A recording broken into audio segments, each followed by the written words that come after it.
EVE Online. This is EVE News Day. We also have Talking in Stations, the proper podcast, which is every week on Sunday. Today we're going to talk about a number of things, get you up to date on some of the news that's going on, and then we'll talk about other topics with Ashterothi and our guest. But before we introduce him, I want to introduce everybody that we have in the room, because it's kind of a packed room today. So we have Rundle is here with us. How you doing, Rundle? Doing great today. How are you? Good. Gregorn's here. Good evening. And of course, Ashterothi is here with us. Greetings, fellow Empyreans. I am Ashterothi, and we picked out a yellow sun for today. Sounds good. Okay, would you introduce our guest, and what are we going to find out about today? Yes. I don't know how to pronounce it. How do you pronounce your name? Pilot Shoot? Is that right? Pilot Shoot's fine, yeah. I should have done my homework. No, so Frigates Die First is a little group that I've known about for a little while. They really came into prominence around Invasion Chapter 1, and I most know them because they were the ones who perfected and executed the signature-based solution for the Caldari Dreadnought, where you could actually use stealth bombers, which was pretty cool. And I caught back up with them today and found out that they're still running the Dreadnought sites now in Pochven with a story that made me immediately require to drag him onto stage and make him tell everyone, because it's really cool. So without further ado, I can let him introduce himself further. Hi, Pilot Shoot here. My in-game characters are Alea and Eliza Coots, and I got some other characters that are links and shit, but you know those two characters the most. Great, nice to meet you. Okay, are we going to go right into that topic, or can I do a little bit of news first? We have some other basic news that we want to cover, some smaller bullet points before we start digging into something that might take up the rest of the hour. First of all, I want to point out that since we didn't really have a show yesterday we got the news that our very own Elise Randolph has ascended beyond our plane and has now become CCP Swift, which I'm super happy to hear, although it makes me upset that I won't be able to see him on our Sunday show. Yeah. God have him. Say that again? What? God have mercy on him. No, that's a great thing. He's so Elise, of course, is known to many players, not for Talking in Stations, but all the stuff that he did generations before, working as Pandemic Legion's leader after Shadu. Shadu kind of slowly worked him in to become the leader of PL around 2000, and I imagine 14. Maybe even before that. And so he has a ton of experience in the game, but he's not a player that plays only in nullsec. After he did a long stint as their leader, he did alliance team stuff. He actually went on to do a number of different things in different places aside from Pandemic Legion. But you've seen him as a shoutcaster for EVE Online Alliance Tournament and tournament type things. You've also seen him do fan fests. He does interviews all the time. Everybody knows who Elise is, and for a very long time. So it's only fitting that he ends up working for CCP with their community team, so that he can interface not just with Talking in Stations and the audience at Talking in Stations, but all presenters and streamers and that sort of stuff. So he'll be talking to the community and the players that don't even participate in any of the extra stuff. So that's Elise's new gig as CCP Swift. He is part of the community team. Yeah, and I think that the fact that he is on the community team is by far the most interesting part of this news to me personally. As you mentioned, one of the things he's well known for is the Alliance tournament commentary back in the day. And another person that kind of came from that background was CCP Rise, who is a more content and CCP Fozzie. And Fozzie, yeah. Who are designer side of things. And Elise is one of those guys that if I ever wanted to do a show that broke down game mechanics, he was on a very short list of people that I'd like to be the person that I'm talking with, because of his deep understanding of the game and his ability to explain the game in a way that is not only sensible but kind of fun, and he's friendly as he does it. And he's got a way of conducting himself as he's teaching people, everybody, everything that is very useful and somewhat unique. But what I also find interesting about him being chosen as the community team specifically is that this means that he is joining CCP Convict and CCP Affinity, or not Affinity, Aurora, as the newest acquisitions for the CCP community team. And while CCP Convict has a long-standing tradition of supporting live events, in-person events, and therefore he made a really good replacement or augmentation for losing somebody like CCP Guard, both CCP Aurora and now CCP Swift both have strong history in tournament backgrounds. And I think that is not an accident. Well, we'll see. It seems to me that with the company being CCP being about 300 people big, that every developer counts. If they have a personal interest in pushing or putting in some extra time for a thing, that seems to be what wins the day a lot of times. It's the difference between, say, a CCP newsletter or not a newsletter, or even sometimes localization or not localization. It feels like devs' personalities make a difference. Their projects make a difference. We know a lot of quality of life changes are made by car crew, a lot of times on her own time, apparently. That's what I've heard. I don't know. Yeah, and I think... Well, on 20% time. 20% time. I was going to say, what I find also exciting is Elise is very aware and integrated and understanding of the CCP lifestyle and work style, right? Good friends with Celine, who was a CCP employee first. He's been in and around the CSM. He knows a lot of other people, the tournaments and stuff like that. So I think the ramp up time is next to null, relatively speaking, and I think he can bring immediate impact to the company. And he's always been when people are talking about ideas and idea generation.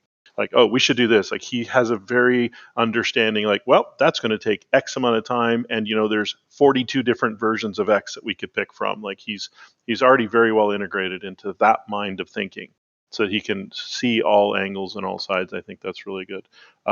I can imagine he's very excited. The move to Iceland, I'm sure, is very exciting for him.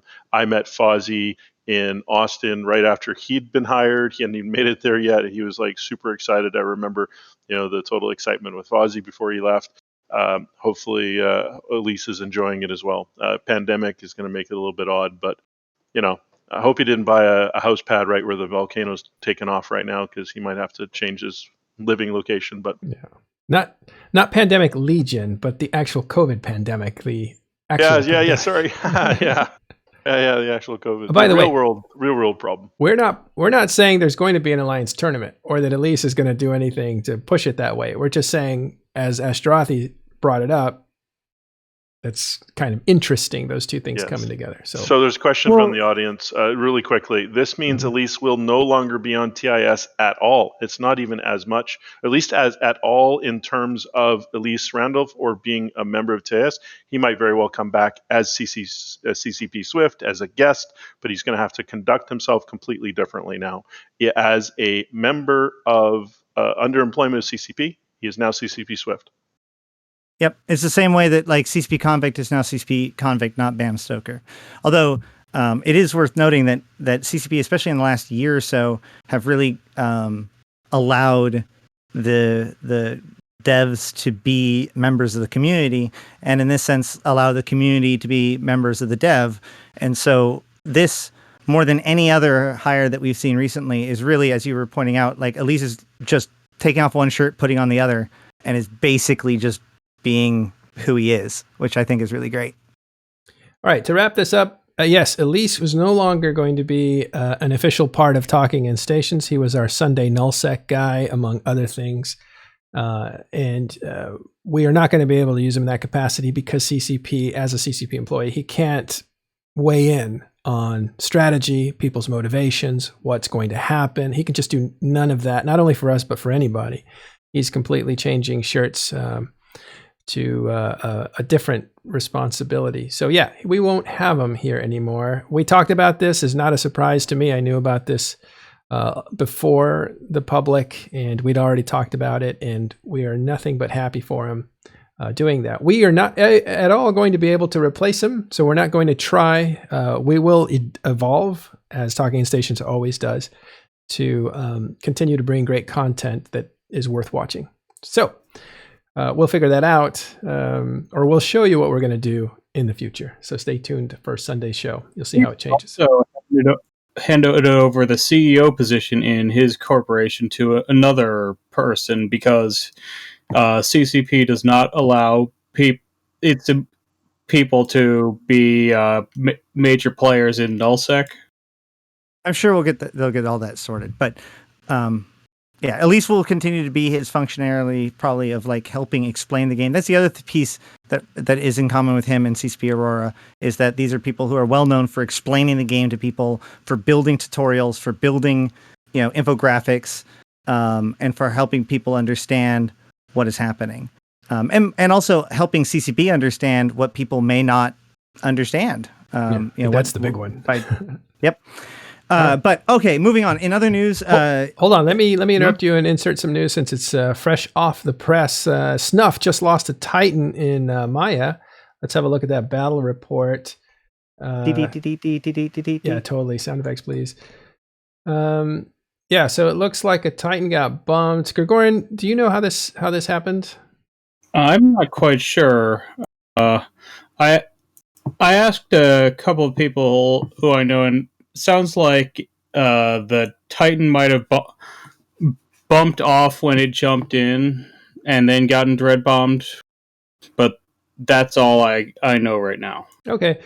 The last I heard about it from Wrecking Crew was that one Titan died. They almost got a second Titan. They got him down into armor, but that didn't work out. It got away. And the actual battle report comes out to 210 billion destroyed by Wrecking Crew and friends. You can see who they are here. Dock Workers, Siege Green. And they lost about 121, mostly in dreads at the same time. So that's a pretty good battle report for Wrecking Crew, Dock Workers, and Siege Green, and all those guys. So Snuff losing a Titan.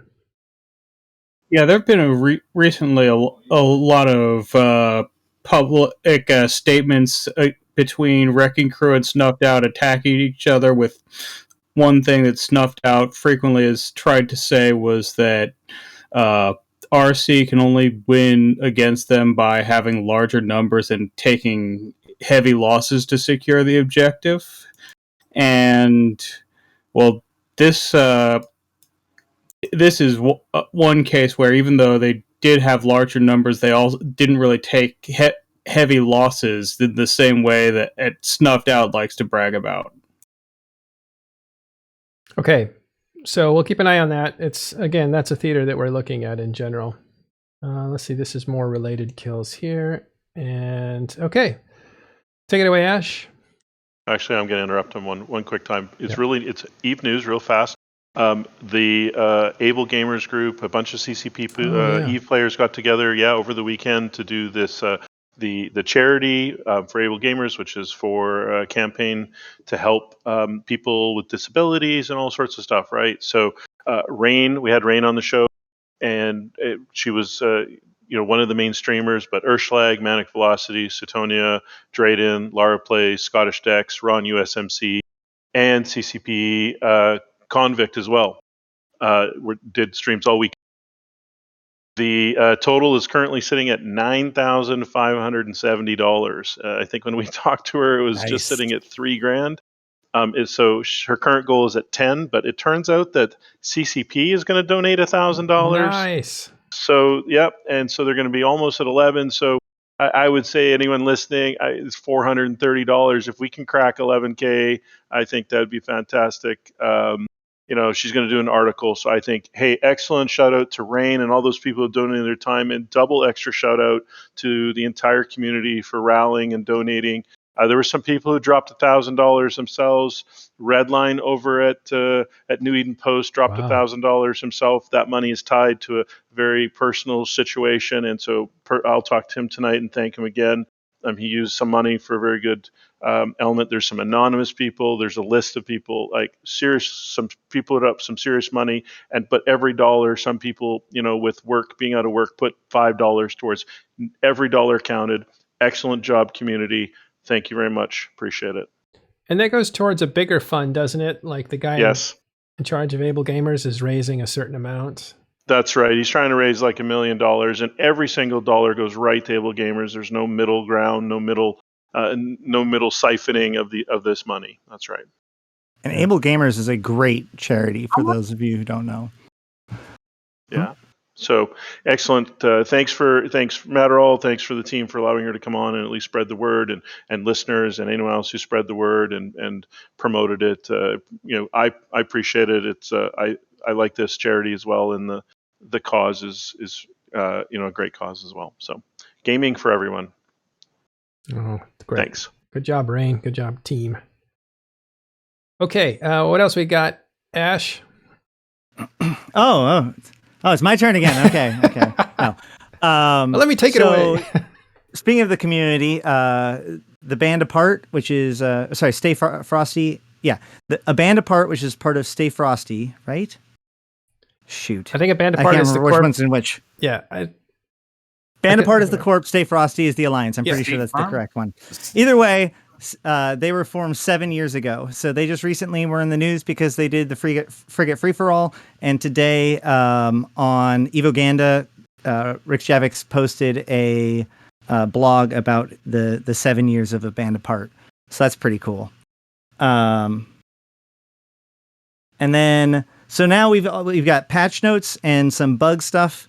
So real quick, today was a pretty interesting patch. There's two big significant changes that came with this patch, even though it's technically not a new patch. It's part of the previous patch. So like there's no new posts about it. There's no, like if you see the entry about it, it's technically part of last week's patch, even though it has new features to it. So just don't be too surprised. So the two big things is one, the jump clone changes are in. So now there is no longer restriction of how many jump clones you can have in a single station or structure. You can now have as many jump clones as you want inside of a single structure or station, and no longer will you be jump cloning out with a clone and then accidentally destroy your other clone that was already there with your really expensive implants or something like that. That is not a thing in the game as of today. It is also and it's also true that if you're in a player structure, then swapping between clones within the same player structure still ignores the timer. So it doesn't activate a clone swap timer, and it doesn't, you can still do it even if you have a clone swap timer. This is a really great thing for wormholers, people that live off in the distance, maybe abyss runners that have multiple clones and don't like to have to swap between a bunch of different places in order to swap between their clones. And anyone who has their maximum of, I think, 11 total clones. This is a great quality of life change for basically everybody. And then the other big one is, there's three big changes. The other one is the burst jammers are now no longer allow interdiction nullification. This is a relatively small change. This is very common in Wormhole, or not very common, but it was a thing in Wormhole and Nullsec combat, where an interceptor would come into like a Triglavian fleet and would do a burst jammer and cause all the Triglavians to break their locks and then warp off. And if their interdiction nullified, they can just get away without anybody being able to do anything about it. So now, if you use a burst jammer, you actually get a duration of time in which you're no longer interdiction nullified. So that interceptor would now no longer be able to warp away and would just get blapped. But even bigger than that comes the signature radius suppressor, which used to be the target spectrum breaker. So I made a joke that these two changes probably happened in the same patch because they wanted to teach us the difference between the two. The target spectrum breaker and the burst jammer. People often confuse those two. So the target spectrum breaker is now turned into the signature radius suppressor. Just like before, it is still a battleship only piece of equipment. So it's a module that can only be fit to battleships. And now it gives you a 10% reduction in your signature radius, which is your effective size, while it's being passive. And it has an activation that will reduce your signature radius by 70% while it is active, which means that a battleship can have a cruiser or smaller signature radius during the 12 seconds or more asterisk that you have this thing active. This affects three things largely. One, it makes it so that if you're being hit by bombs, you will take significantly less damage from those bombs. Two, it makes you significantly harder to hit for that period of time. It's as if you were a cruiser-sized ship or smaller, like with turrets or whatever, or even missiles. And three, it makes you harder to scan down, both in its passive form and also more broadly. Although it is pointed out that ECCM would likely be more effective at preventing somebody from being able to scan you down than just having the signature radius suppressor. Obviously, you pick whichever one secondary other effects that you would be preferring in that case. So it's a really interesting ship or module for battleships, marauders, black ops. And we'll see whether or not that gets used more than the target spectrum breaker did. There's also another big change in the patch notes today. The wormhole change came in, which did two big things. One, it made all of the basic wormholes, except for small wormholes, have a larger per transit mass change, and it reduced the frequency of wandering connections. So medium wormholes used to have 20 M mass. 20. I'm assuming that's M3. Is that no? That's volume. Kilometers. Sorry, million kilograms. Million kilograms. Okay, so 20 million kilograms, and that's been increased to 62 million kilograms.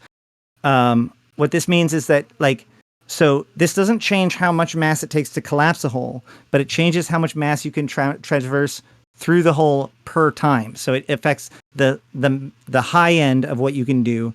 The large wormhole's maximum jump range, jump mass increased from 300 to 375. This is the one I know the best. This means that those mid-sized wormholes that a lot of people roll, some of the changes before made it so that those were harder to roll. Now you can plate those ships that you use for rolling, and that extra mass is compensated for. And then extra large wormholes have a maximum jump mass increase from 1.35 billion to 1.8 to 2 billion. So once again, this is going to allow slightly bigger things, or at least plated things, or micro warp drives or whatever things to go through. This will help roll these holes to a certain amount. You can tweak your builds to make it a little bit more efficient. But the other bigger change is the reduction in frequency of wandering connections between high class wormholes by 50%.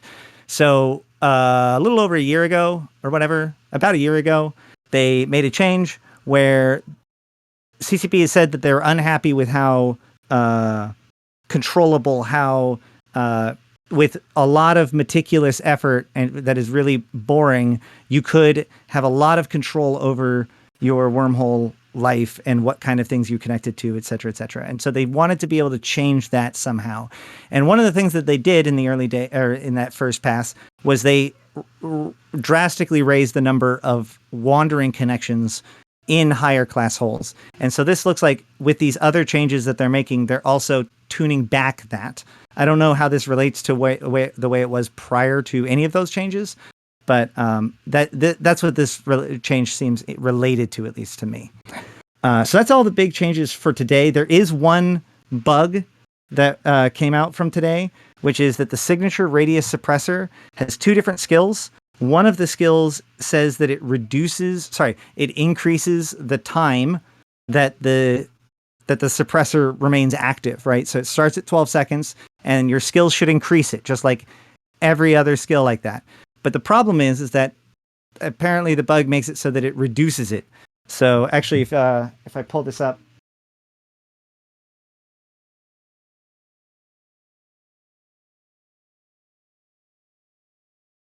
let me pull this up real quick. If I pull up my, let's say I pull up my Paladin build, or if I pull up a Paladin,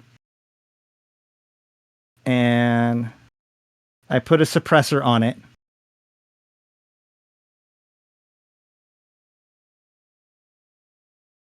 I do this because that way my skills apply to the show info. Otherwise, if I just looked it up, then my skills wouldn't apply.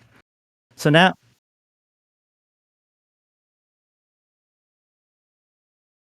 yeah. So as you can see here, my activation time duration is actually turned down. It would be 12 seconds, but it's actually now 11.4. So right now, my skill is reducing how long it stays active when it should be making it take longer or last longer. So CSP Rise has confirmed that this is a bug.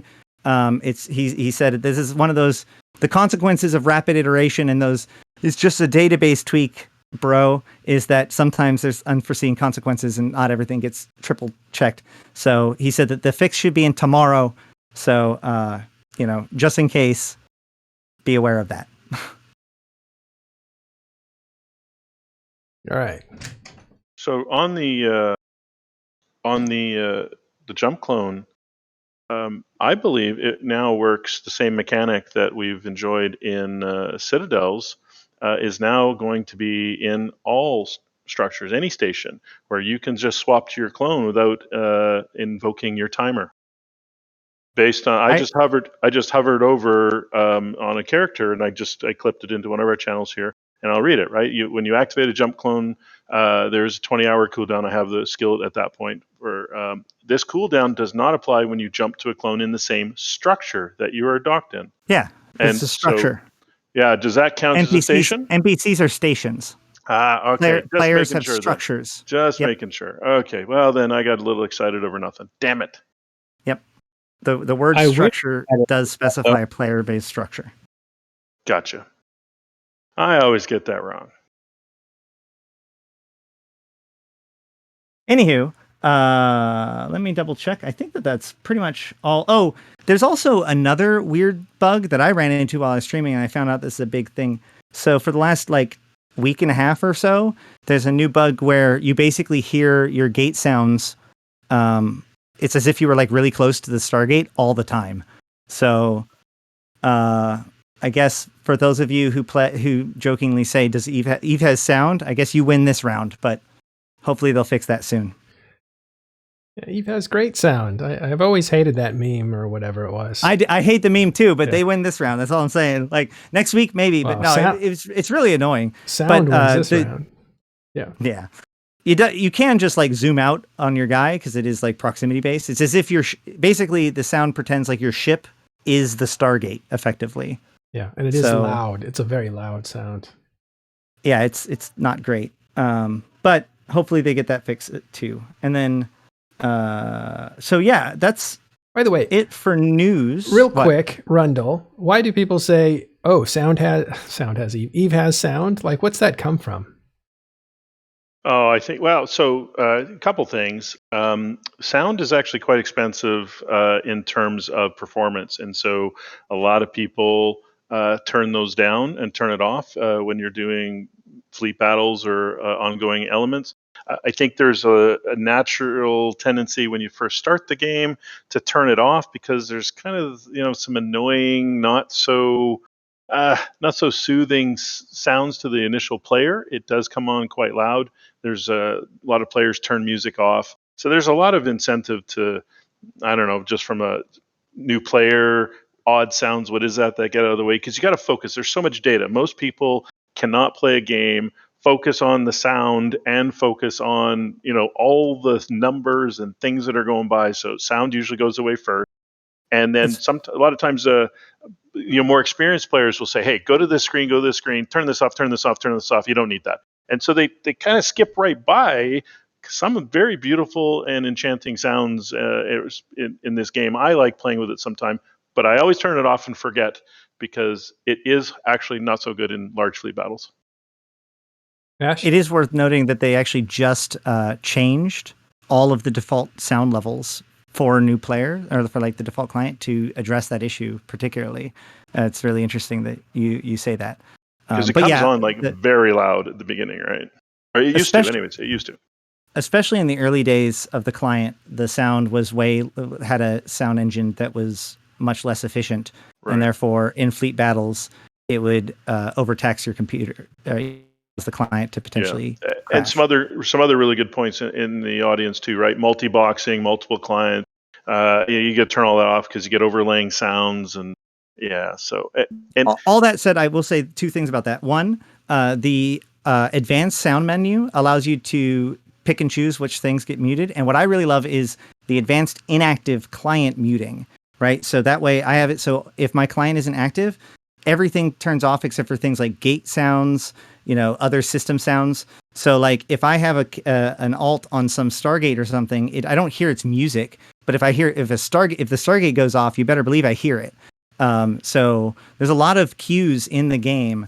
So like it is funny, and everybody wants to be able to hear their music and whatnot. But just realize that if you learn the sound cues of Eve, it does help make you a better pilot, and will allow you multi-box even better because you'll be able to hear something going on in a client that isn't even the active client. I've closed my client already to one of my characters, but I honestly, do they still have the in-game music player? I thought there was an in-game music player at some point. Is that Jukebox, still they used? used to call All right, it. we're changing the topic now. Thank you. Sorry. Moving right along. We'll Not we'll becoming cover a that jukebox later. discussion. Yeah. So, but we do have to get to our guest. Yes, please. Who's I'm been so sorry. waiting here. No, it's absolutely fine. Who's been waiting for us patiently. So I introduced you a little bit before, but why don't you tell us like what you do? Well, yeah, let's start with that. What do you do nowadays? Right now, I'm one of the. I'm still in Horde. Member of Armada, and we're in Delve.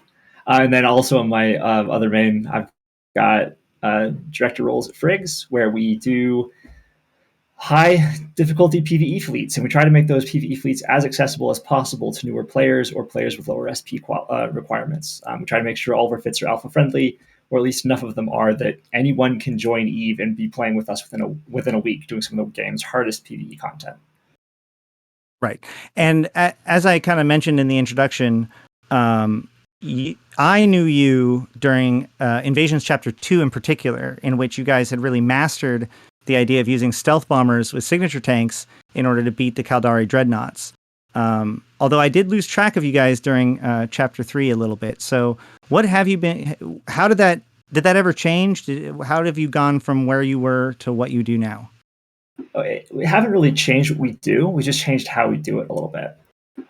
Chapter 2, there was you get a few days warning of when the system was going to have observatories. And anytime there was a Caldari observatory, we would load up our armor tanked Amar purifiers and our deacons, and we'd fly out there and we would run those sites for the 2 evenings that they would be live generally.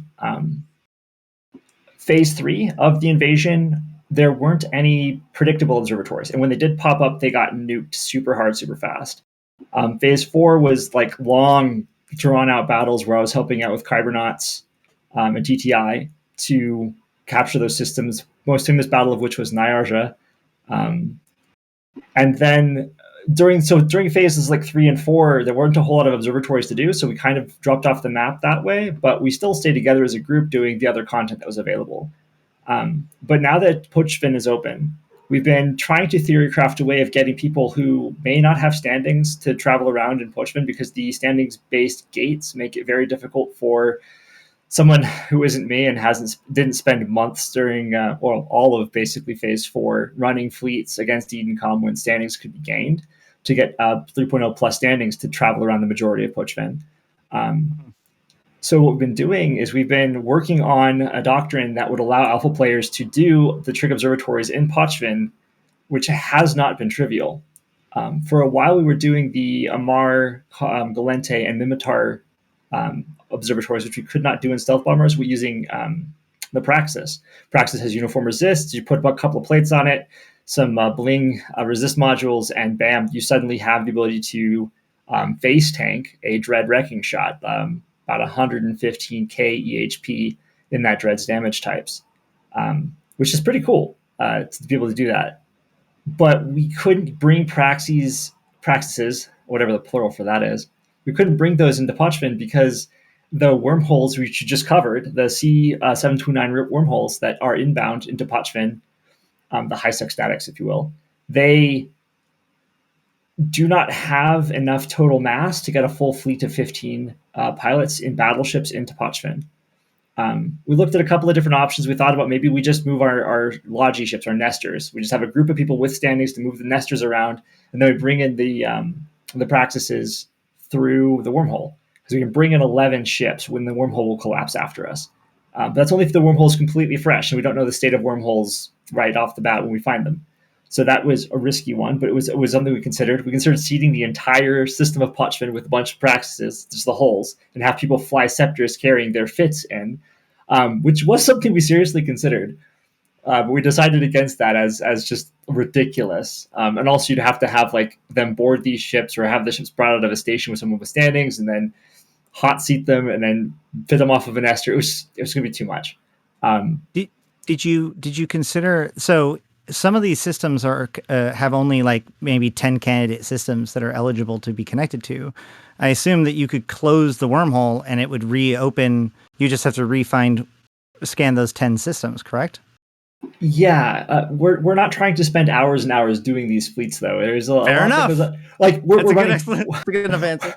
We're running public fleets, so a lot of the time we spend is just getting people where they need to go. So we try to have our what's form your ups. Solution? What did you come up with? Okay, our solution was Stratoses.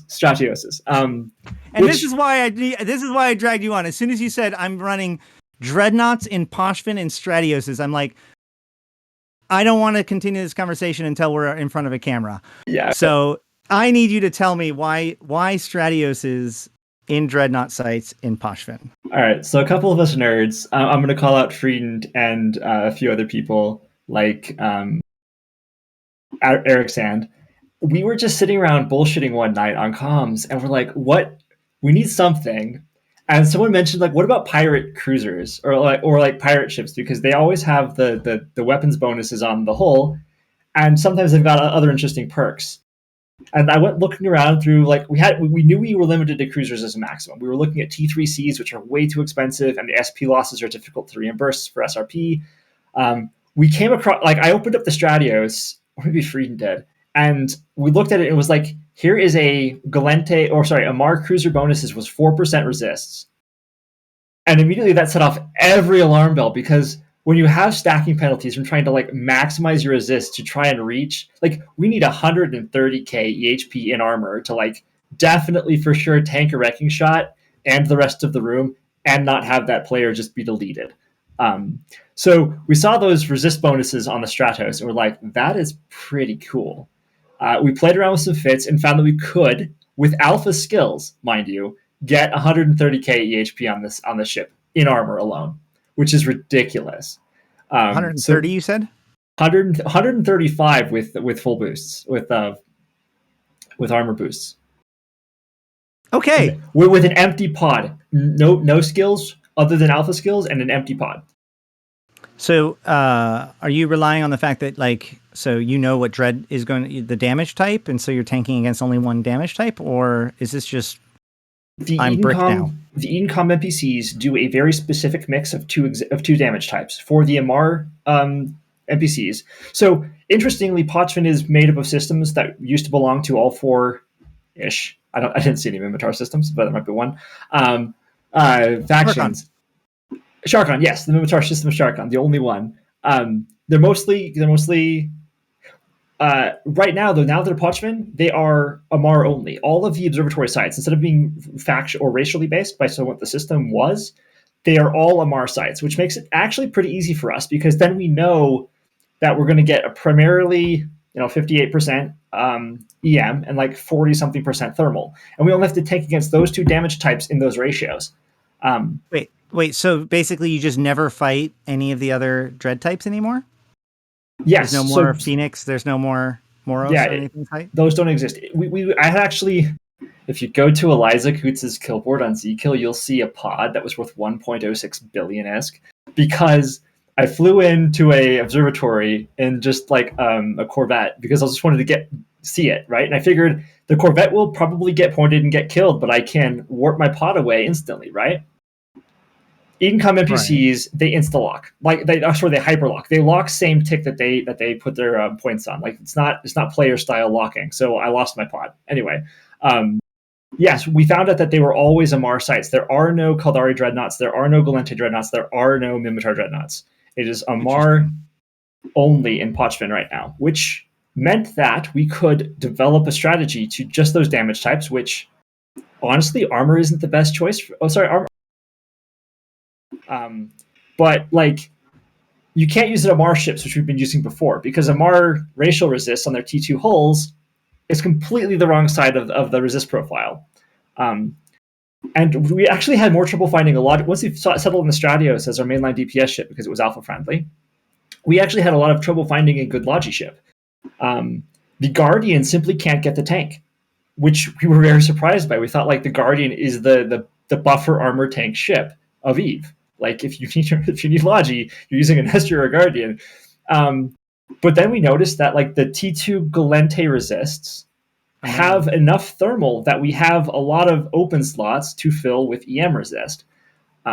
So our Oneros actually worked out really well. We did a bunch of CC testing to make sure that we had a solid fleet concept, and then we were off to the races. So because they're cruisers, we can bring them all in through the wormholes without collapsing it behind us. Because it's alpha friendly with the Stratos, we can have our normal player base join pretty easily. And honestly, you can get pretty close to flying the thing with about the referral SP at about 7 days of training, which you need to learn how to where all the keys are anyway. And it allows us to have drones, which as our damage type, which is pretty cool because drones are so selectable their damage that it opens up a lot of flexibility for doing other things with those same ships. We can take on other NPCs in Pochven if we want to, because we can select drones that hit their weakest resists, so it can be effective with their effective DPS. And it's just a very useful damage type. We used to use missiles, now we use drones because they're very selectable damage types. Why not Nestors? We consider Nestors. They're really good, but they are very expensive. Very expensive. Our Nestors are like 2.5 bill. Freed managed to lose one on our first flight with Nestors. They are not something I want to SRP too frequently. They are a very good choice, but we chose not to use them. The Oneros actually works better for what we're doing. It's fast enough. It does useful things. We're not locked to it, though. We're actually considering using Nestors if we want to. I love the idea. Off the surface, I love the idea that like your fleet's into Pochven to deal with stuff is just an SOE fleet. Like it's the SOE flotilla heading into the site. That would be pretty cool. And honestly, like we might have a role play day where we do that. But one of the reasons we like the Oneros as our Logi is that people are going to be training Galente Cruiser to get their DPS up on their Stratos. Because they're training Galente Cruiser, when they get to Galente Cruiser 5, if they have Omega, or if they've earned enough money with our fleets to have Omega, then all they have to do is train Logistics Cruisers to get the Oneros.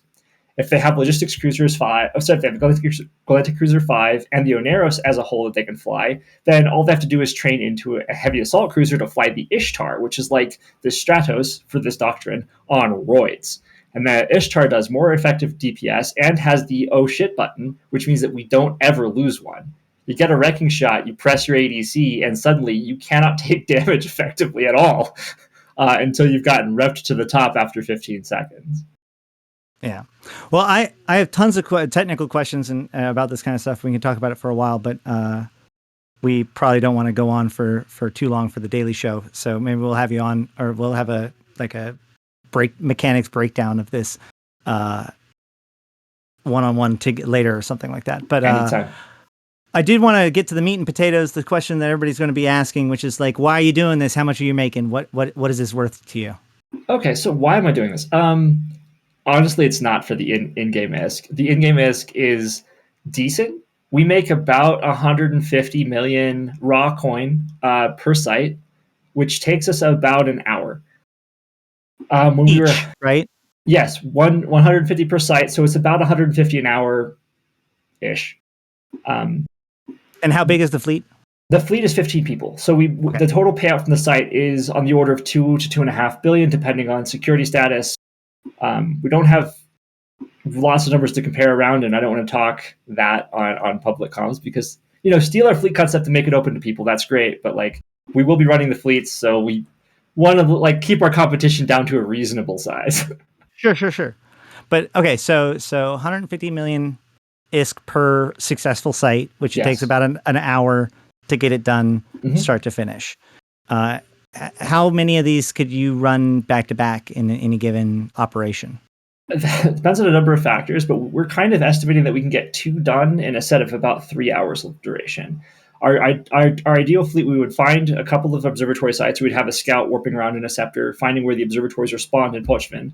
We would fly our frigates into the wormhole, come in, do the site, fly out of the wormhole back into known space, and then go to the entrance wormhole for the next system that has it.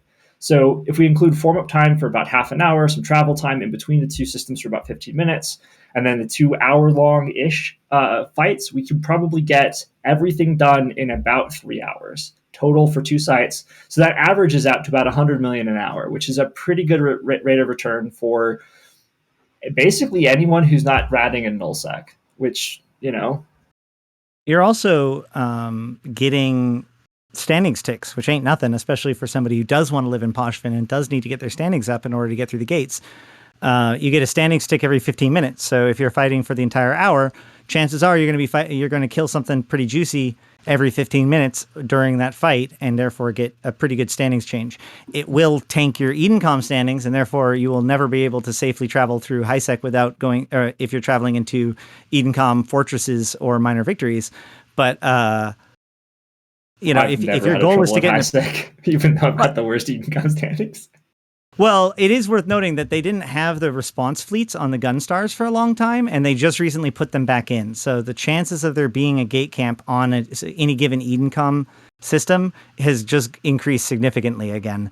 But that being said, if you want to continue to fight for the Triglavians, this is an incredibly good way of getting standings up and getting deeper and deeper into Pochven. Yeah, well, we'll get about 4 ticks total. We'll get 2 ticks that are 0.09, which are pretty good from the Dread and from the structure. And then we'll get a couple of other ticks that'll be about 0.6 from the elite battleships. So how many times do you think, roughly, have you done this successfully since Pochven has been formed? How many Dreads would you say you've taken down, just roughly? We've done 3 on CC. We're actually ramping up for our first honest-to-God tranquility fleet this weekend. So all of the Stratos doctrine has been tested on CC, but due to real life things happening for everybody and ramping up for the summer for a lot of people, we haven't had one on TQ, but we have demonstrated the doctrine works. It's pretty easy because it's a drone ball. You just assign your drones to our trigger man and off you go. Very, very easy to multi-box. So what? You hear that? Do you hear that? That's the sound of all of our Strybog listeners fervently taking notes. Also, because we have so many drones out, we actually don't take as much aggro as you would expect.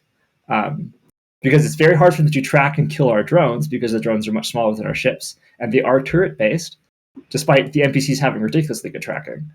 I do want to know how you deal with the energy neutralization. Amar is really known for that.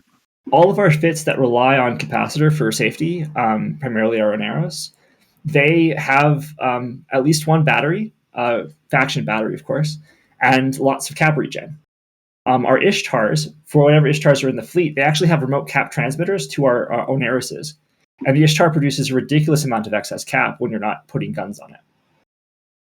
Well, if that's the case, and that I'm going to need you to report back to me this weekend, so that way I can report back to everybody else how it went.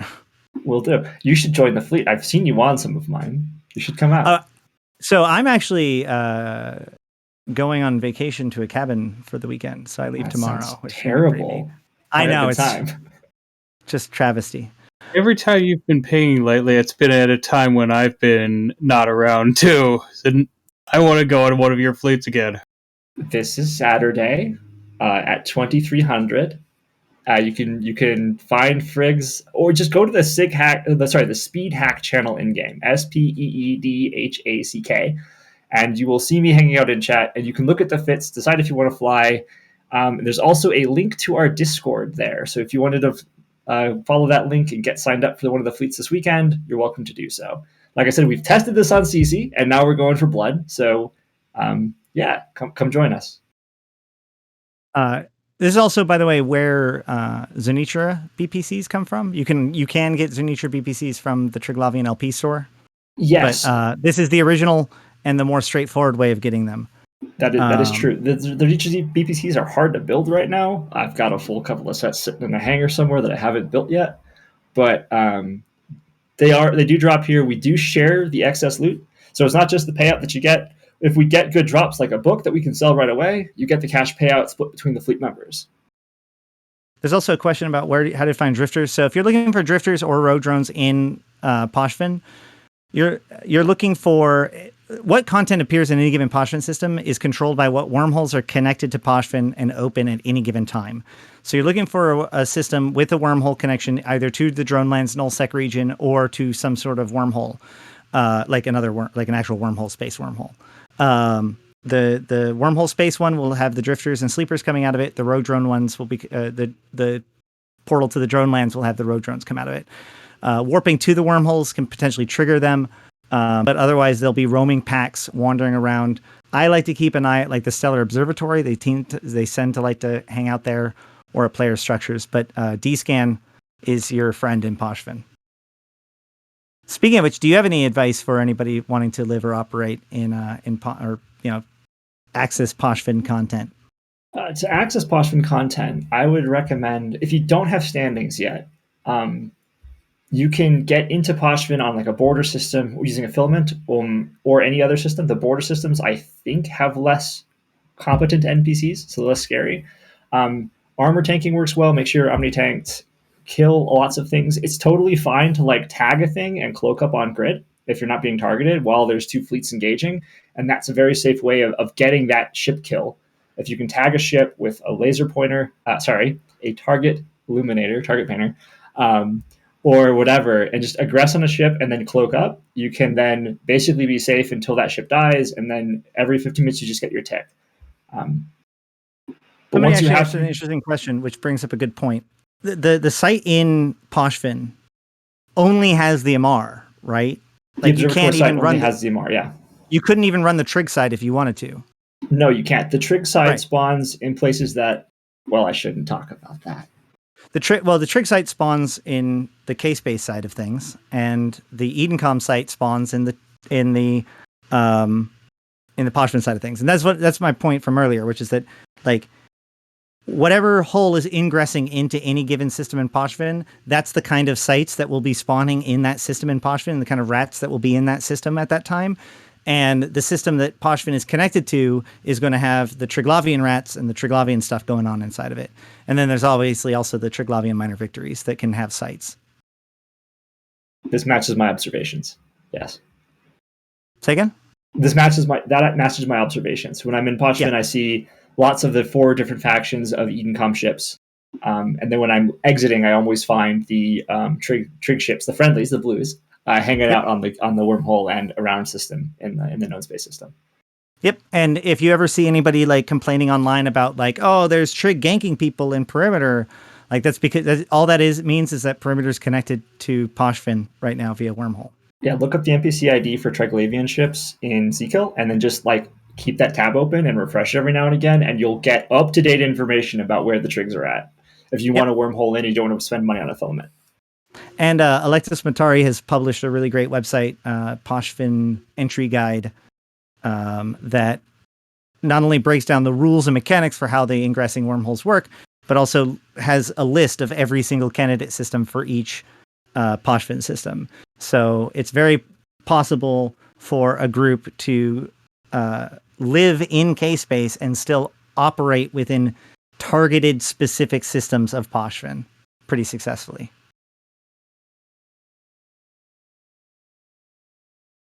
I mean, we operate out of perimeter, so I have to agree with you there. Although we're not targeting specific systems, we target whatever system the observatories are in, which makes our operations a little bit different, but not dramatically so. If you just have one person with standings that can move around, it's really easy to get in and out with a bunch of people. You just have to have the one scanner inside the system. And it saves you a lot of time. Right. Also, the other thing is that Caldari lost way more systems than any other empire. So if you start out in Jita, you have a much greater chance of being nearby one of the Pochven systems, to be honest. Oh, one thing I should mention to people that are thinking about Pochven, when you warp to the wormholes that are going into or out of Pochven, they look like drifter wormholes, but they are not. They are not dead space sites. There's a beacon that you will scan down, and you'll warp to the beacon when you first scan the site down.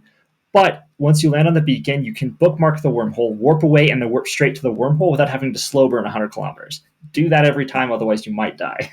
Yeah, and you can warp to the wormhole at range and then make a landing bookmark. So like make a bookmark, and then as soon as the grid starts to load, you hit enter. So that makes a bookmark several hundred kilometers behind you that's still on grid. And then bounce the wormhole and you're straight on through. Beware though, drifters can shoot pretty absurdly far. Thought I had another point, but now I can't think of what it would be. So, well, if there's a rogue drone super carrier hanging out on that wormhole, also you do not want to get locked. Well, what's interesting is that the rogue drone super carrier is actually an overmind. So I think that like the bigger it is, the less likely it is to even be dangerous at all. But the number of smaller drones it has out is ridiculous. That's true. That is true. It's like hundreds of the things, and they lock super fast. And they like if there's like 200 of them out, which I have pretty much seen. Wrecking shots happen about once every 100 or once every 1,000 shots. It does not take long to get wrecking shots that even if you're way outside of their like fall off range, that will still hit you.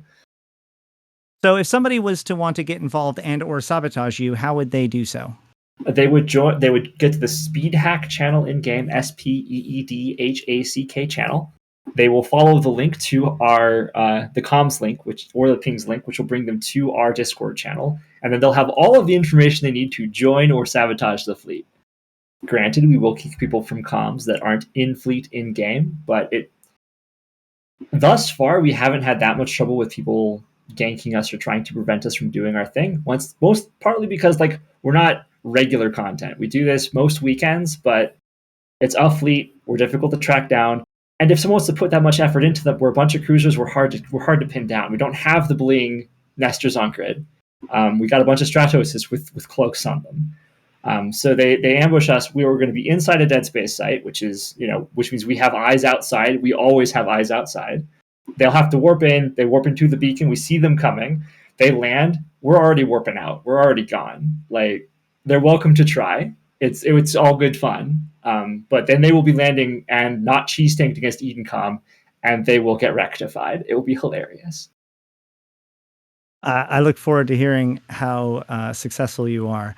Oh no, I had another question. I thought of the question and then I just lost it a second time because that's how this works. I guess to wrap things up a little bit, do you have any closing thoughts, or as closing thoughts, do you have any other thoughts about Pochven in general, or about invasions, having been somebody who went through the content since chapter 2?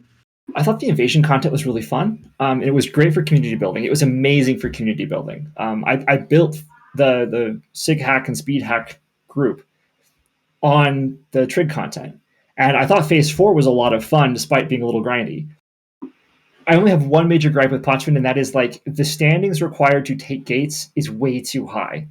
Positive standings I get to prevent Eden commies from joining us, but 3.0 standings for the majority of systems and 9.0 standings for the home systems strikes me as unreasonably high, simply because it takes at least a month of dedicated effort to get a character from 0 to 3.0.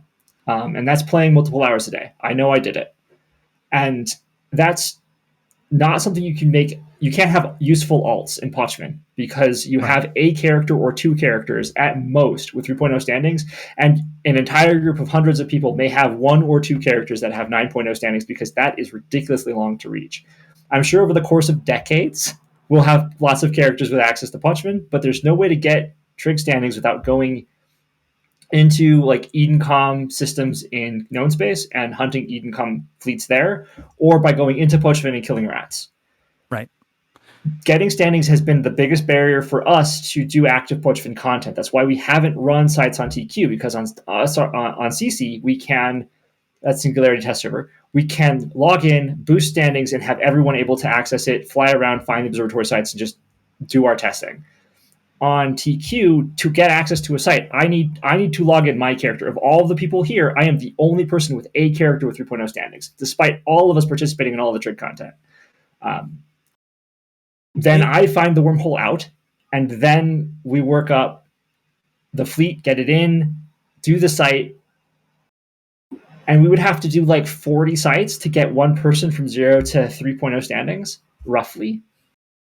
And that's with like, and granted, a site takes an hour at least. 2 sites is 3 hours.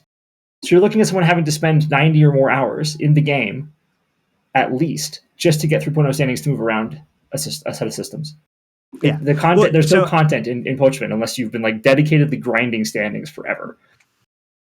Well, I mean, there is content to do in Pochven, but there's no player versus player. There's no interesting interactions between other people because it's dead. Every system is dead. There are the people who have filamented in and are stuck in that system. So if you've got standings, they cannot follow you anywhere. You see them, you just go back out the gate. You're done. You're clear.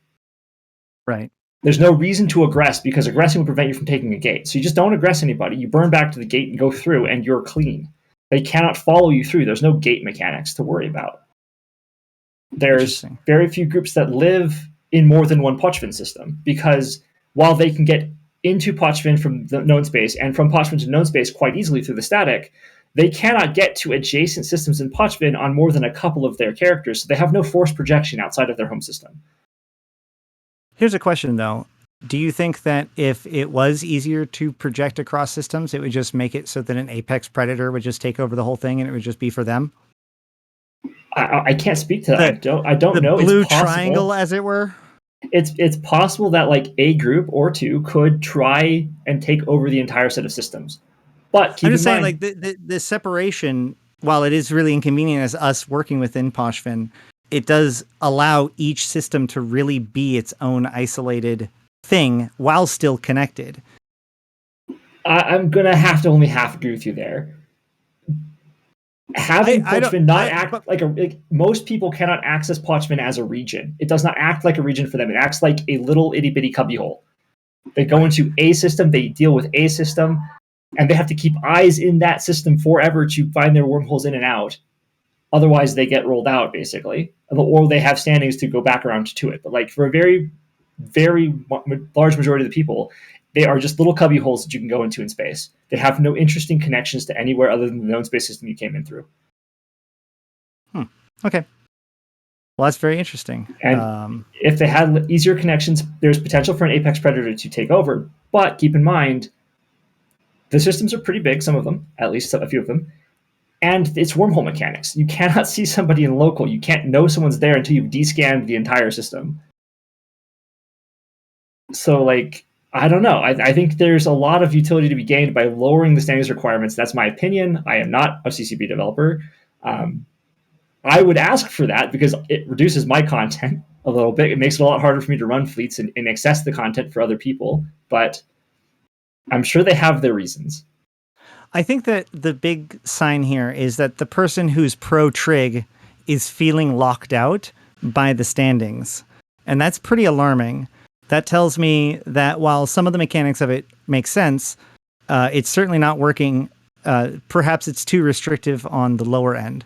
Because like the idea of the 7.0 standings on home systems allowing fortresses to exist is kind of cool.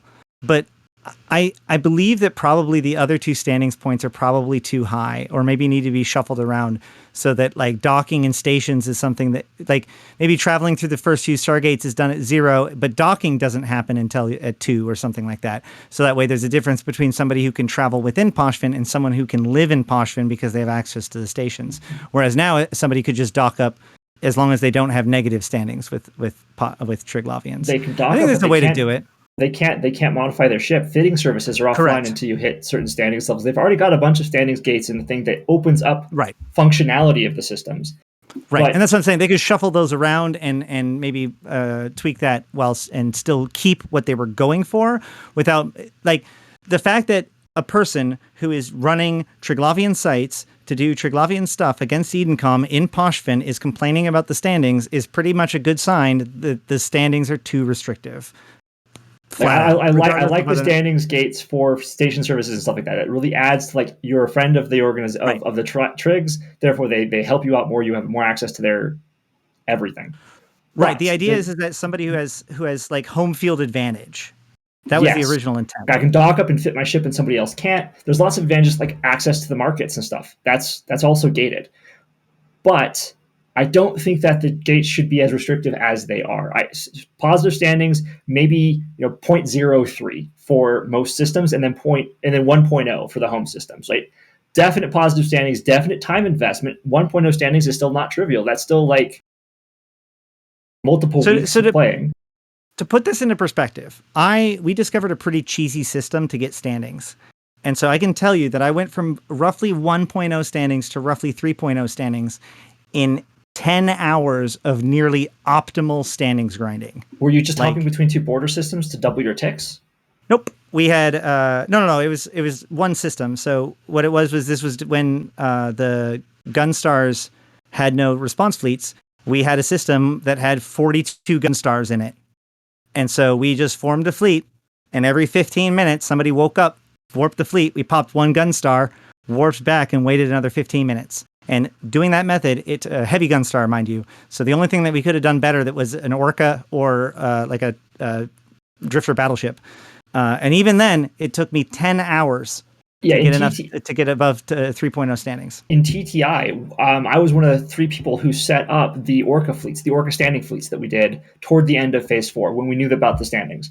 We were actually running dedicated fleets that would just go to the major Edencom systems and pop the Orcas after scanning them down. Because that was the biggest tip we could get. We would do one every 15 minutes. We had a 45-minute loop between 3 systems.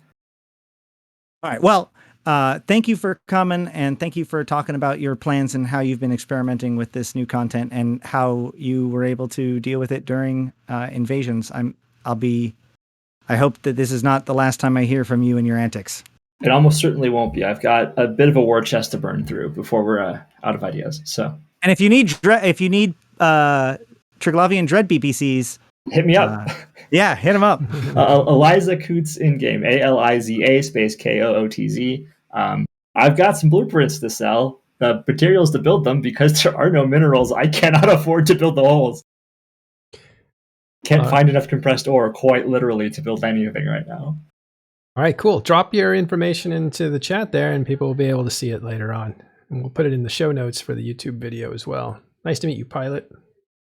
Thank you. I'll be bailing on you guys now then. All right, take care. All right, Ash, you got anything else? If not, we'll wrap up with a little bit of war news. All right. That's all I got. I'm going to be getting ready for vacation. That's right. Well deserved. Well deserved. Okay, so as far as Delve goes, there's been a lot of demolitions, we call them these days, because they're really not that contested going on. And so yesterday we had 2 Keepstars killed. I believe one was in 7G TAC QIG. Second Keepstar was HZAQ TAC W. That was destroyed as well. So also looks like another Keepstar 39P is in armor. I hope my information is current. It's moving so fast. I'm not sure if that is old news already. Also, 11 Fortizars have been destroyed in the last, say, 24, 36 hours. 3 Satios, 3 Tataras, and a bunch of other stuff too, all in various states of death. So a lot of structure grinding going on for Pappy inside of Delve. Again, as a lot of it seems to be, I've heard actually that that Goonswarm or the Imperium is not even showing up to contest like the jammers anymore. They're not really preventing the jammers. This is from a source that told us. But that doesn't mean they're rolling over. They're fighting all over the place, I'm sure, in other ways. Maybe in Catch as that space is kind of opening up, or where Legacy lives. But Delve itself is getting demolished right now. Demolitioned. All right. I do want to hop in. We have a question. Somebody asked, this game has been around for a long time. Is it too late to join, basically? And the answer is absolutely not. The game, for a lot of reasons I'm not going to go into right now, it is just as good, if not as good of a time as any for you to join EVE Online. But the sooner you start, the better off you will. And make sure to use a buddy code to get 1 million free SP, which is about a month's worth of training for free. And find some good answers for you. Yeah, there is our Discord. I just put it in the chat there. Talking in Stations Discord. Also Talking in Stations, or actually youtube.com/Talking in Stations has a lot of videos and information there for you as well. But it's a community that you can join, and there we have a help channel. Any question you ask, whether it's advanced or beginner level, any question gets answered in a matter of minutes. That's just with 4,500 people in a Discord, from veterans to new players, questions get answered quickly, and we're happy to help. Jump into voice comms. We'll sit with you all day long and talk with you and help you through some stuff. Is it a good time to join EVE Online? I think it's one of the better times to join EVE Online. You agree with that? Oh yeah, like CCP has put a lot of work into making the experience of being a new player better than ever.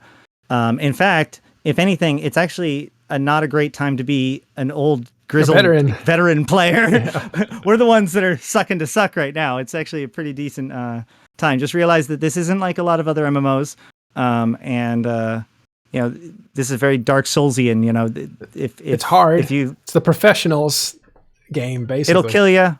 There'll be loss, but it's okay. You can learn and get better, and the more you learn the game, the better off you're going to be. And then soon you'll be dunking people with years of experience because they didn't get any better. And quickly, too. My favorite saying about EVE Online, although it cuts both ways, is it's not the subscription price that's the actual fee for playing EVE Online. It's the time. It sucks your soul into it since it's so cool, so addictive, so deep. There's so many things to master. And the thing about EVE Online that people really have to understand is it's not one game. This is a world where people are playing all sorts of different games, running into each other and setting each other back, and sometimes cooperating and helping each other, and sometimes outplaying and outmaneuvering each other. It's just that kind of place. And you can get good at it really fast, but it does take time to get into the content that you want. So be patient. All right. So you mentioned videos, that Talking Stations makes videos too, and I've been working on a video as well. So if you wanted to, we could actually wrap up to, like, when we're done, we can close off the night by showing off the. We'll have to show it off your machine. I don't know if I have it queued. Can you do that? I dropped it in this. It's in the stream notes. The YouTube link to it should be there. Can you not? Yeah, I'll grab it. Okay, so we can end with that. All right, cool. Why don't you lead us into it? Sure. Did we have anything else before then? Nope, that's it. That's all the news. All right. Well, so basically, for the last 5 years or so, I have been asked one question more than anything else. Who are the Drifters? The Drifters obviously came into prominence with Caroline Starr. It grasped everybody's attention and then basically faded into nothingness. And a lot of people think that storyline has been, left to the wayside or something. But really, it's actually part of a much larger, interesting story that includes the Triglavians and a lot of other pieces to it.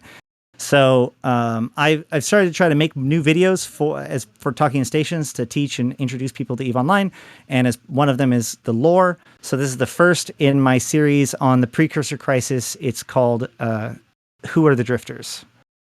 All right, well, check this out, and then we will send you over to Trash Talk Tuesday, I think. Okay, here we go. Enjoy this.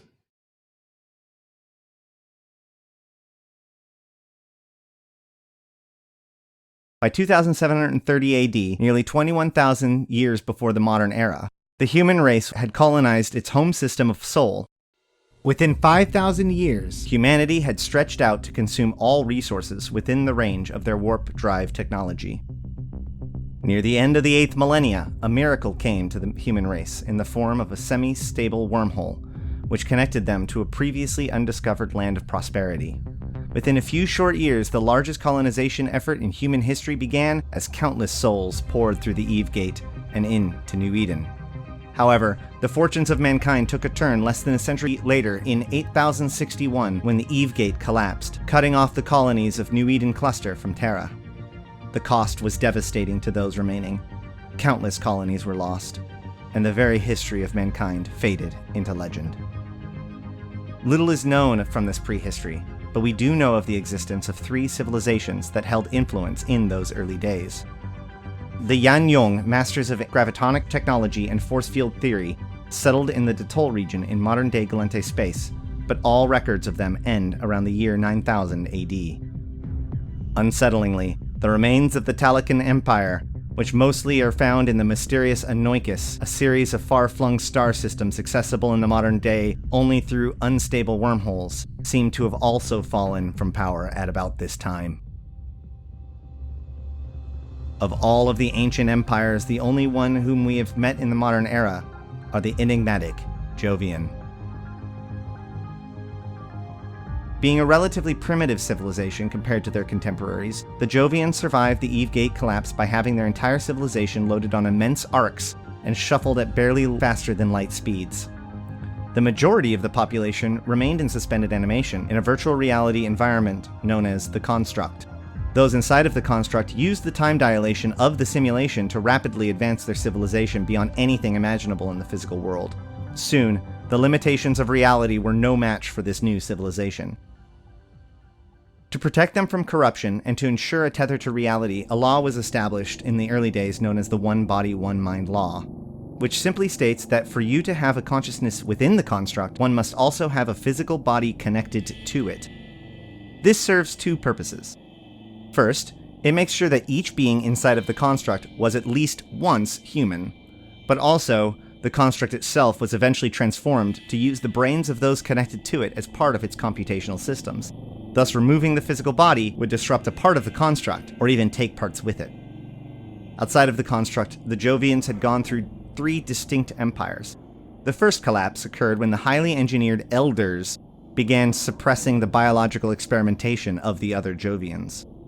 When Michael Bohr reunited the Jovians in a second empire, they began performing increasingly bizarre experiments on themselves, causing both the Jovian disease and the formation of the sleeper civilization out of those living in the construct. The Jovian disease is not so much of an actual disease as an engineered defect in Jovian biology that causes melancholy, madness, and death to all Jovians on a long enough timeline. Eventually, the Jovians turned to those who lived inside of the construct looking for answers to the disease, and the only solution was to enter the suspended animation and join them within the construct.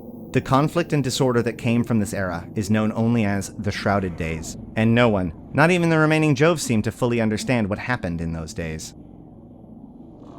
What does seem to be true is that eventually those inside of the construct, now known as sleepers, fled the Jovians, eventually settling in what we now know as Wormhole space, or Noikis. The remaining Jovians migrated to modern-day Jove space and continued to struggle against the disease as they monitored the younger empires, now only emerging from the Dark Ages.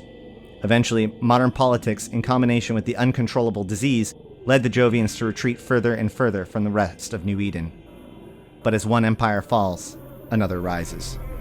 Deep inside of Anoikis, separated from New Eden by unfathomable time and space, a violation of the construct was born. Without the shepherding of those outside of the construct, an entity which violated the One Body, One Mind law appeared within the construct.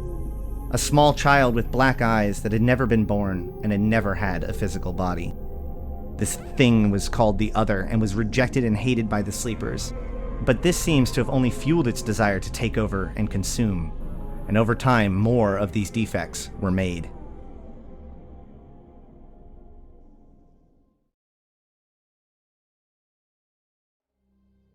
A little over a decade and a half ago, in the year YC 105, the Empire of Amar was having their own trouble. The Emperor, Hadrian VII, ruler of Amar for 3 centuries, had died of turret disease on August 28, YC 105.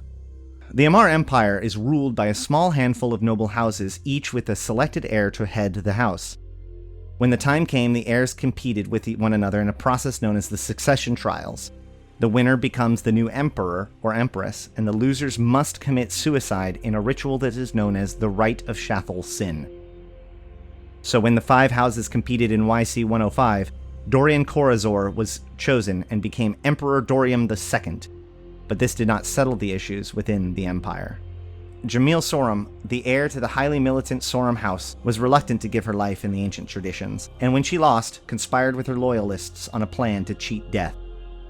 The very flesh of the heirs is seen to be sacred by the Amar, so the idea of cloning a body and mind of Jamil was against Amar scriptures, but this did not stop Jamil's loyal follower Phallic Grange from secretly cloning her at the Matriarch Citadel. These events had not gone unnoticed in Anoikis. The Other reached out across the cosmos and discovered the plot to illegally and secretly clone the failed heir to the Amar's throne. When her mind was transported to the Matriarch Citadel, the Other hopped on board and stitched itself into her brain. Once there, the other whispered into the heir's mind, teaching her the secrets of ancient technology and revealing the location and function of an incredibly powerful superweapon, which she then used to defeat the Elder fleet of the Mimitar as they flew above Jamil's birth planet in Sorum Prime. The recent assassination of Dorium II had plunged the Amar into chaos, and Jamil's triumphant return had been deemed a miracle of God. This led to Jamil being crowned the Empress of Amar. After using the weapon, she discarded it to allow it to fall into the hands of the road drones, a hive that is also likely under control of the other. A Sisters of Eve ship that was doing investigation on the Eve Gate, where the weapon was first found, traced the energy readings to the weapon's location. A Blood Raider group trailed the SOE ship and witnessed them being destroyed by the road drone hive. However, the Blood Raiders, probably through the help of the Society of Conscious Thought, or at the very least some Jovians, were able to disable the drones. The Blood Raiders would have acquired the weapon for themselves and brought upon an endless harvest of blood, if not for the valiant Thuckers, a tribal ship and crew who chose to sacrifice themselves to destroy the weapon rather than to let it fall into the wrong hands. The explosion triggered the Isogen 5 that was being packed inside of Jamil's ship and the hive surrounding it.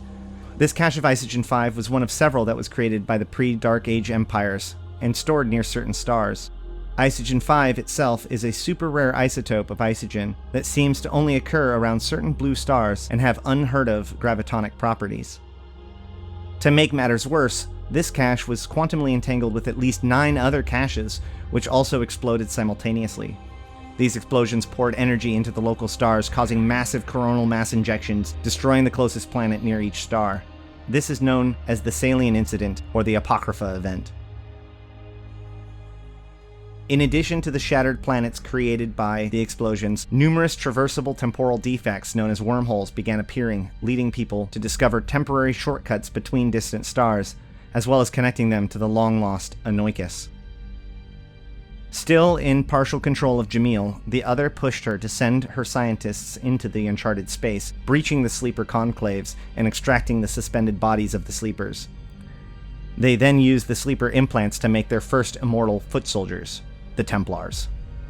Inside of the construct, the other used this chance to imprison rebellious sleepers and to send out copies of the other into the minds of the Templars. Eventually, the dangers of the Templar was discovered, and most were purged. Most. Now partially freed from the construct, the other constructed massive hives and cracked open the sleeper enclaves, using the bodies itself to puppet them in order to control their newly developed warship, the Drifter battleship. Around this time, something happened that the other didn't expect. The stars we now know as Anoikis were stitched together by the ancient Talakan. They did so by constructing a Dyson swarm lattice around stars and using the energy to punch holes into reality and traverse them using static gates. One such star, W477 TAC-P, is located in what is now Jovian space. The explosion from the Isogen 5 caches sent energy through the network, pouring into W477 TAC-P and damaging the lattice around it. Several years later, in YC-117, W477 TAC-P exploded, causing an even larger event, blowing open the inner chambers of Anoikis and leading the Drifter forces to pour into known space, and began exploring and dismantling the sleeper caches and Jovian observatories that had up until this point been cloaked and observing us for nearly 100 years. In the modern era, this event is known as the Caroline Star event. What they want is unclear. They have 5 wormholes, each named after a kind of fortification. Inside of each is a hive, filled with drifter battleships and support cruisers. Highland Tukos warned us of a great invasion that never seemed to have come.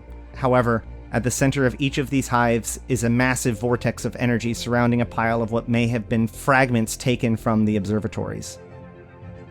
Additionally, from the records that we have gained from the Triglavians, we have discovered that these drifters have entered into abyssal dead space and disrupted the Triglavian collective that had been hiding there since the end of the Second Jovian Empire, the very same empire that drove the sleepers off over 2,000 years ago.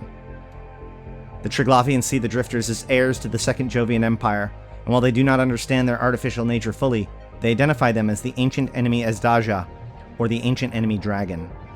Now the drifters are arriving in force in Pochven, and the Triglavians are warping space-time to gain a foothold into K-space. This ancient war has spilled out into the modern day as the Precursor Crisis.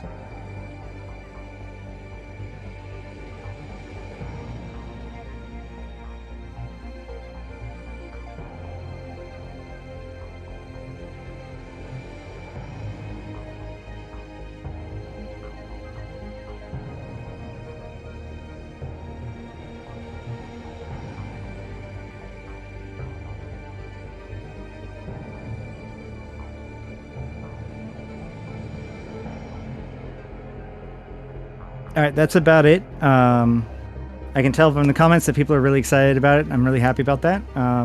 Somebody said that they need to rewatch it and take notes. It's kind of the point. It's a bit dense, I know, but hopefully we'll bring out more that can explain some more of these details. There's a lot to it. But I hope to have this in its final form out on TIS's YouTube, like by the end of the day or so. So Excellent work. That was beautiful. Those gorgeous graphics cut to lore. It's great. It's super dense, yeah, but it's worth 3, 4, 5 watches, and with all that great editing, it'll be painless. And we are going to do so. I want to make other lore videos too, but I also want to make we want to make other videos that explain just mechanics of the Eve too. So, like for instance, one of the ones that we're probably going to be working on next is a fittings video to help explain some of the basic mechanics of fittings. Yeah. So Ashterothi is TIS's lead and director of basically curated content, stuff that's edited and put together and stuff like that. So he'll be doing a lot of great videos with talking in stations. He'll be directing great stuff, just like that. Ash, beautiful video. We're going to have that up soon for you guys. Thanks very much. And again, send your kudos to Ashterothi when you watch that video in the comments. That would be awfully nice. We will see you. I appreciate it. I'm just glad that people enjoy it. Yeah. We will see you next time. Ash, have a great vacation. Deserve it. And we'll see you guys next time on Talking in Stations.